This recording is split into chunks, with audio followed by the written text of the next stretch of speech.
G'day, welcome back. Today I'm returning to my series on World Chess Championship blunders, where I'm doing part 2 of the 1972 match between Spassky and Fischer. Now, part 1 I covered the infamous bishop takes h2 in game 1, which I think I followed very closely John Spielman's analysis from quite a long time ago, and I think the general conclusion there was that it was a pretty bad move. It wasn't actually the losing blunder. Go back and watch that if you would like to. And now I'm just going to wrap up with 3 more games in the match, which were all blunders by Spassky. I mean, Spassky was definitely not at his best during this match. He made quite a lot of blunders. So we're going to look at games 5, 13, and 15. I'm not going to say too much about the match. I think enough ink has been spilled in terms of Fischer's rush through the candidates, and then the match itself. So let's just focus on the blunders in these 3 games. So I've already got it loaded up on game number 5, and you can see the match score. I mean, Fischer is in blue, and you can see that the dotty ones, which is the score, or the win ones, which is the squares. I mean, both quite a clear margin. Well, I would point out the loss in game 13 was probably the last point where Spassky had any chance, and then after that you can see Fischer drew about 7 or 8 games in a row with Spassky, and that kind of sealed the deal. Okay, so going back to game number 5. This is quite unfortunate too. I mean, look at it. Look at the score, the profile here. That it was fairly even all the way through. Probably should have been drawable, although Fischer was getting an edge, and then Spassky just blundered, and it was game over. So let's go to the position. Fischer's just played knight f4. You can see he's kind of infiltrating, and Spassky has the bishop pair, but for instance, the dark squared bishop is a fairly poor piece, and the light squared bishop is not much better, actually. Block pawns all over the place. Just have a look at the position and the move which Spassky played. You can see all those other moves are viable, but queen c2 is what he's played, which was a blunder. So now is your sort of chance to get your tactical hat on and see what Fischer can do. Fischer played next move, and Spassky actually resigned. Okay, when you've had a chance to look at it, the move was quite spectacular. Bishop takes a4. Now, you can see I've colored it all up there, right? If you have a look at it, you can see the issue here is that on one hand, the bishop can obviously be taken by the queen. Now, this is the problem. If you go back and you look at the previous move, queen to c2 actually blocked the bishop's protecting of a4. So because of this tactical trick, it actually makes it even worse. Okay, so let's have a look. There's a few lines we can look at, right? White cannot do. This is what Spassky missed. Yes, I don't even think I've got to load it up. Cannot take, because what you get is all that coloration. You take the pawn off. You're threatening mate on g2, and you're also threatening mate on e1, and both of those threats can't be covered with the queen that far away. So if we look back here, what other alternatives were there? There is like queen b1, trying to hold it that way. Well, then we just take the bishop, right? And then you think, well, okay, what's the alternative? You're either just a piece down and losing, but if you take the bishop back, then what happens is, once again, you've taken that. So we're threatening mate in 2 places. I'm just going to go through this line because I think it's quite amusing what happens. So there's not really a sensible defense, but let's try queen d2. Queen d2 is the one which looks like it might be good because you're holding both squares, and then now it's quite curious. There are different ways to win, right? But the easy is a4. And the thing is that with White's position so tied down, how's he going to stop that pawn? I mean, maybe we've got our own pawn, we'll push our own pawn. And I mean, black can obviously move across and stop it. That's probably the most straightforward way of doing it.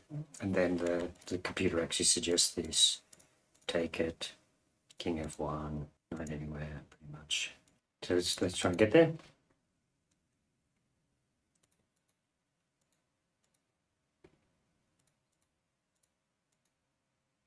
Right, the bishop's tied down, can't do anything, and he will be swamped by all the other pawns, and the black knight will be very active.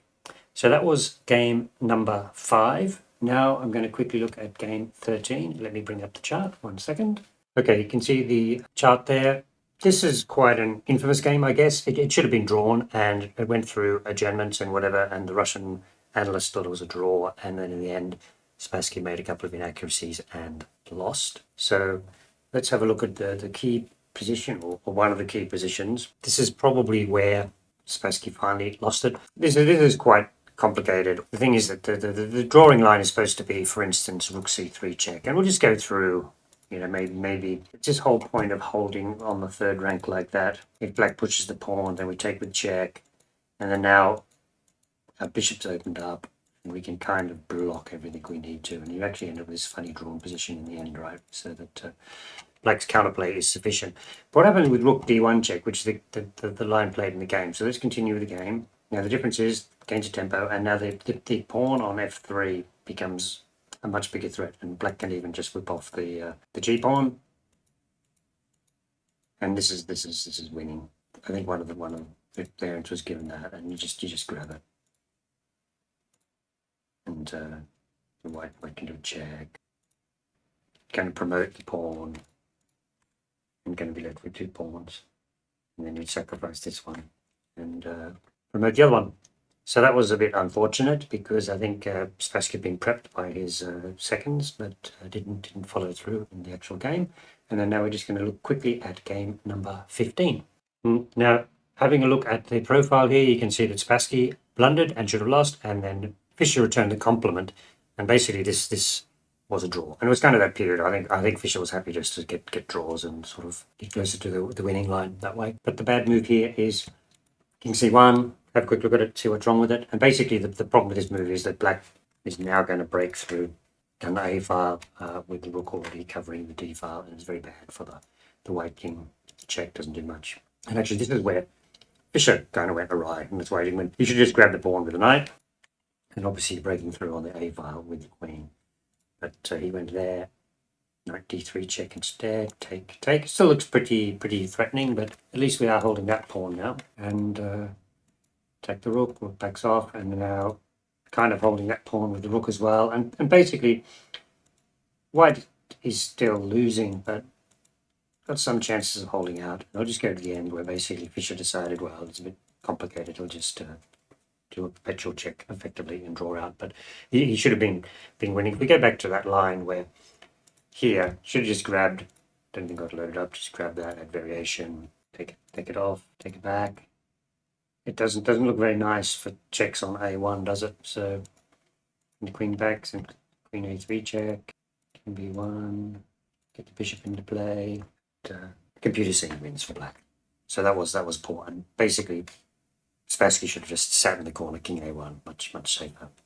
Okay, so that's the 3 games I wanted to cover. Of course, as I said, the main course for this match was game 1, which I looked at in the previous video. I just wanted to sort of cover these other blunders for a bit of completeness. So that is 1972, and of course 1975. I haven't quite decided. I might do the Karpov-Korchnoi candidates game because Fischer didn't play in the World Championship, so I either do that or I step straight to the 1978 match, also between Karpov and Korchnoi. Great, hope you enjoyed that, and thank you very much for watching.